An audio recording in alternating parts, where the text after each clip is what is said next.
اعوذ باللہ من الشیطان الرجیم بسم اللہ الرحمن الرحیم فاختلف الاحزاب من بینہم فویل للذین ظلموا من عذاب علیم هل ينظرون الا الساعة ان تأتیہم بغتۃ وهم لا یشعرون۔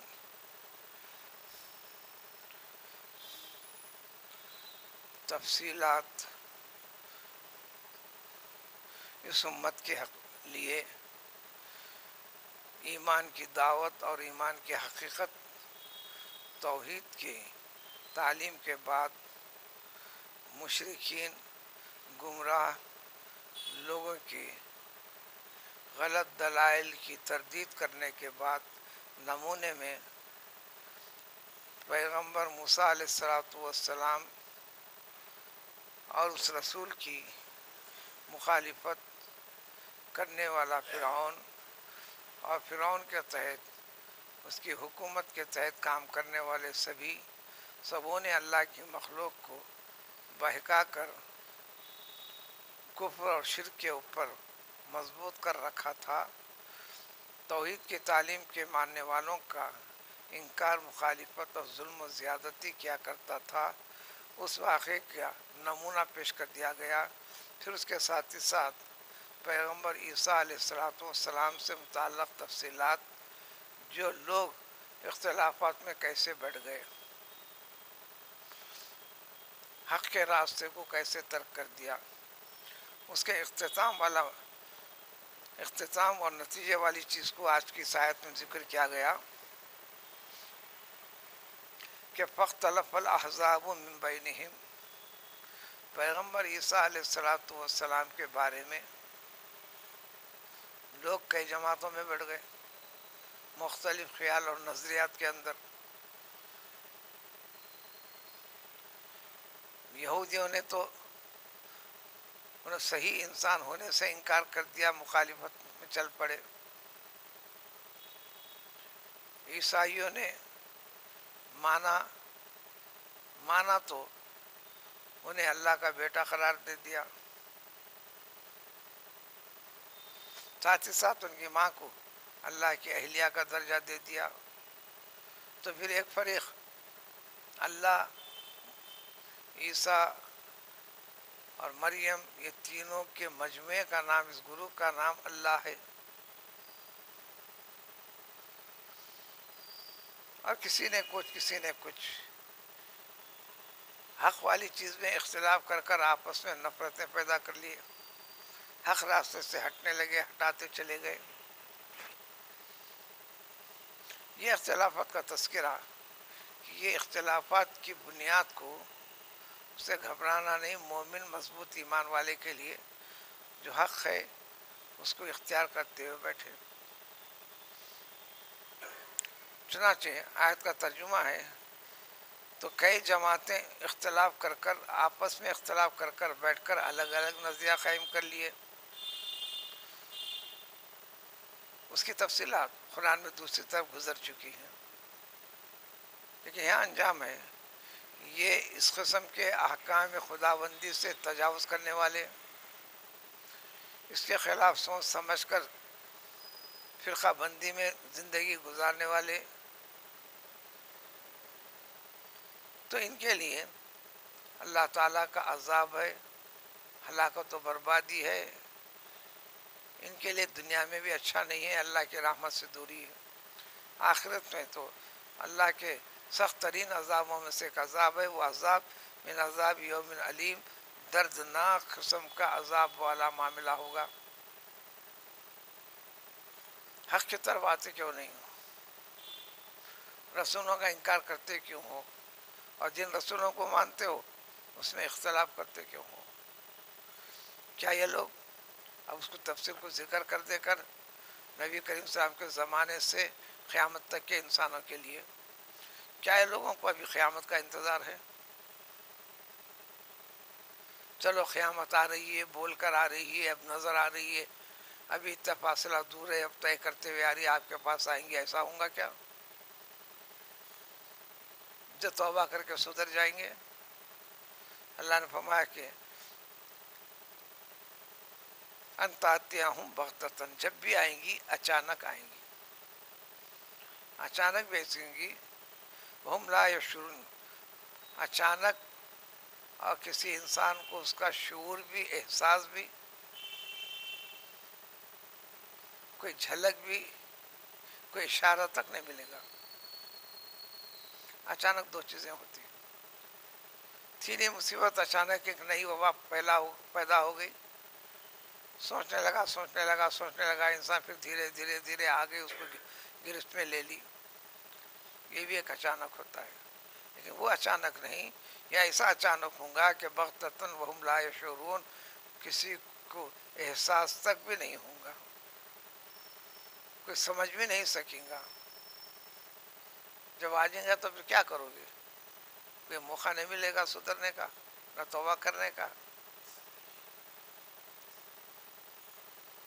جب یہ آ جائیں گی تو پھر رب العزت کے پاس پیش ہونا پڑے گا. وہ تفصیلات ہیں، پھر مر جائیں گے، سب ہو جائیں گی، دنیا ختم ہوگی، پھر قیامت قائم ہوگی، پھر وہ ہوگی. بہرحال جو ہوں گا تو نتیجہ یہ ہوں گا، حشر کے میدان میں سب کو جمع ہونا پڑے گا. اس وقت کیا شکل ہوں گی، آخرت کا پس منظر بھی کیسے ہونا ہے، اس کا نقشہ پیش کر دیا قرآن نے، دین اسلام نے. وہ منظر یہاں خود بنا لو، کیسا بنتا ہے، تفصیلات پیش کر دی گئی. الاخلاء یومئذ بعضهم لبعض عدو الا، جتنے رشتے تعلقات ہیں، دوستی، پیار، محبت، لین دین، دنیاوی نقطۂ نظر سے ہیں، جیسے کاروبار میں شریک ہونا، دوستی میں شریک ہونا، فلاں فلاں ہونا. جب قیامت کے دن کوئی کسی کے کام نہیں آئے گا، سب ایک دوسرے کے دشمن رہیں گے، سب، کوئی کسی کو پوچھے گا بھی نہیں. ہاں البتہ ایک چیز کام آئے گی، الا المتقین، تقوی کی بنیاد پر، دین اسلام کی بنیاد پر، اللہ کی رضامندی کے اسلام پر. مثال کے طور پر بھائی وغیرہ کا رشتہ تو چھوڑیے، وہ بھی رشتہ کام آئے گا ایمان کے ساتھ دوسرے انسانوں کے اندر، کہ یہ مسلمان ہے، میں مسلمان ہوں، یہ نیک اور صالح ہے، میں بھی اس کے ساتھ نیکی میں لگا رہتا ہوں، اس میں کیفیت میں زندگی گزرتی ہے. تو اس قسم کی دوستی کام آئے گی. دین کہتا ہے کہ جو بھی تعلقات کرتے ہو، دوستی بھی کرو تو اللہ کے لیے، دشمنی کرو تو اللہ کے لیے. اللہ کے لیے دشمنی کیسے ہوتی ہے؟ للہیت دین اور دینداری کے خلاف میں چلتا ہے انہیں تو آپ اس کی مخالفت کرتے ہیں. وہ غلط راستے میں چلتا ہے، غلط زندگی ہے، غلط طرز کا ہے، لہذا مجھے اس سے تعلقات بنائے نہیں رکھنا ہے.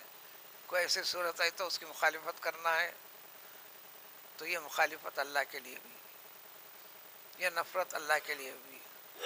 کسی کو چاہتا ہے، دیندار ہے، نیک ہے، صالح ہے، فلاں فلاں ہے، یہ اللہ کے لیے بھی. تو جب یہ دوستی رہیں گی، یہ وہاں پر کام آئے گی. یہ پارے 25 ختم ہونے جا رہا ہے، 27 سے مزید تفصیل آئے گی. خاندان کا ہر فرد بھی آپ کے لیے کام آئے گا اگر ایمان سے جڑا ہوا ہے. آپ کے بچے بحیثیت بچوں کے آپ کے ساتھ رہیں گے، بیوی ایمان والی ہے تو آپ کے ساتھ رہے گی. اسی طرح رشتہ دار بھی آپ کے ایمان کے ساتھ ہیں تو وہ رشتہ کام آئے گا، شرط ہے ایمان کی، ایمانیات سے جڑے رہنے کی. پھر اللہ کا ارشاد ہے، اب اس کی وضاحت متقیوں کے لیے کام آئیں گے تو کیسے کیسے کام آئے گی. اللہ کا ارشاد ہوگا قیامت کے دن کو، اے میرے بندو، لا خوف علیکم، تمہارے لیے آج کسی قسم کا ڈر، خوف کچھ بھی نہیں رہے گا، جبکہ وہ سب ہولناک والا معاملہ ہے.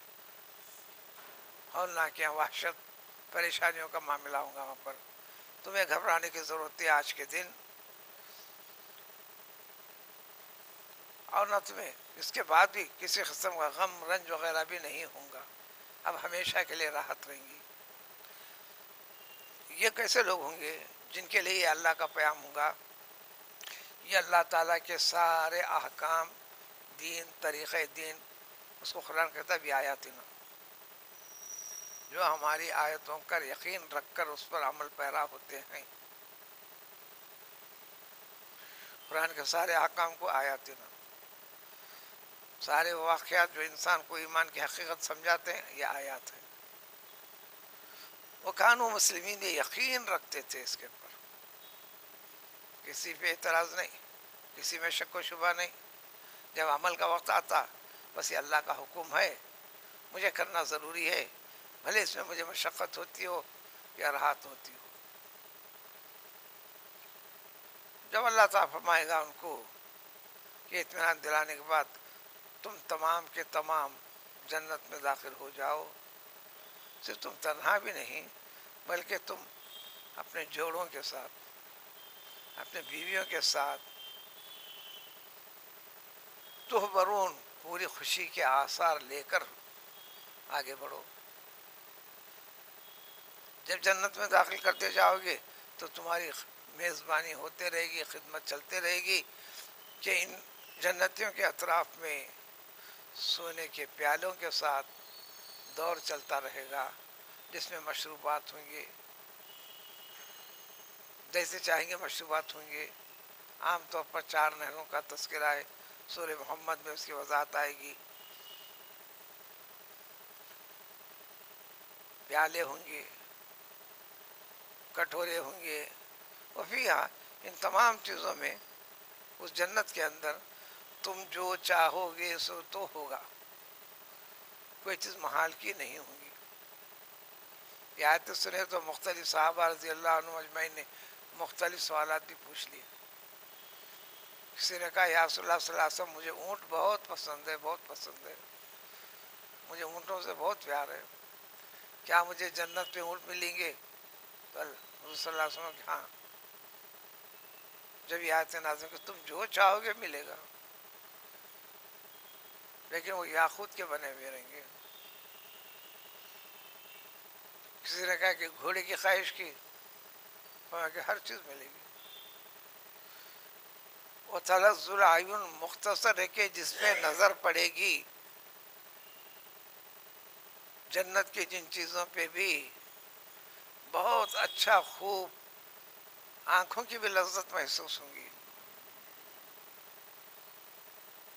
وَأَنْتُمْ فِيهَا خَالِدُونَ، اور سب سے بڑا پیام ہے کہ تم اس جنت میں چلے جانے بعد ہمیشہ رہو گے، دنیا کے بارے میں نہیں آ کے کبھی بھی تم یہاں رہو گے نہیں ذکر کیا گیا، بلکہ قرآن نے ذکر کیا، حتیٰ کہ خطاب کرتے پیغمبر صلی اللہ علیہ وسلم کو بھی، وَمَا جَعَلْنَا لِبَشَرٍ مِّن قَبْلِكَ الْخُلْدَ، آج تک ہم نے کسی انسان کو ہمیشہ رہنے کے لیے اس دنیا میں پیدا نہیں کیا۔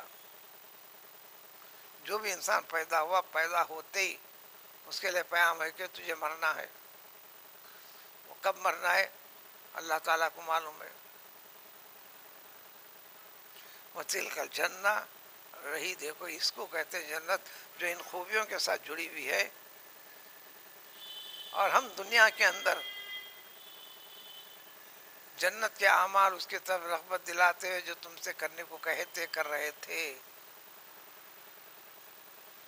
تو ہم نے جو وعدہ کیا تھا آج اس کا ہم تم کو مالک بنا رہے ہیں۔ یہ سب تمہارے ایمان سے جڑے ہوئے عمل کے اوپر پابند اور قائم رہنے کی وجہ سے بنیاد پر ہے۔ مزید اس میں ہر قسم کے تفقہات ہوں گے، لطف اندوز کے لیے ہونے والے جتنے میوے جات ہیں وغیرہ، ساری کی ساری چیزیں ہوں گے، تم اس کو کھاتے رہو گے، صرف کھانا ہے، بول و براز ٹوائلٹ وغیرہ کی شکل نہیں رہیں گی۔ جتنا نقشہ ہے اسے دکھتا ہے، تم جو چاہو تو ملے گا، لیکن یہاں کی جو غذائیں جو فضلہ پیدا کرتے ہیں وہ ایسا نہیں ہوں گا۔